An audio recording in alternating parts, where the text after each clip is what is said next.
भंडारा नगर परिषदेच्या निवडणुकीच्या मतमोजणीमध्ये गोंधळ झालेला आहे। यावेळी ईव्हीएमवर राष्ट्रवादी शरद पवार पक्षाच्या उमेदवार करुणा राऊत यांचं नावच गायब झाल्याचं दिसलंय। यावर राष्ट्रवादी शरद पवार पक्षाने आक्षेप घेतला आणि निवडणूक आयोगाकडे या संदर्भात तक्रार दाखल केली आहे। या प्रकरणामध्ये 7 कर्मचाऱ्यांना निलंबित करण्यात आलं तर 2 अधिकाऱ्यांना नोटीस पाठवण्यात आली आहे। या संपूर्ण प्रकरणाची सखोल चौकशी करून दोषी अधिकाऱ्यांवर कारवाई करणार असल्याचं जिल्हाधिकाऱ्यांनी सांगितलं। काल काउंटिंगच्या वेळी मशीनवर नावच नाही, चुनाव चिन्ह नाही आणि त्या मशीनवर नोटाचा सुद्धा ऑप्शन नव्हता।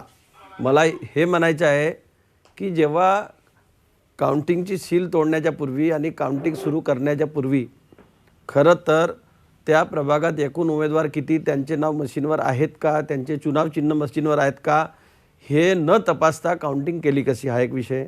आणि ज्यावेळी मतदान होता त्यावेळी बूथवर मागपोल झाला। मागपोल करतेवेळी त्या महिलेचं नाव मशीनवर होता, चुनाव चिन्ह मशीनवर होता, नोटाचा ऑप्शन मशीनवर होता।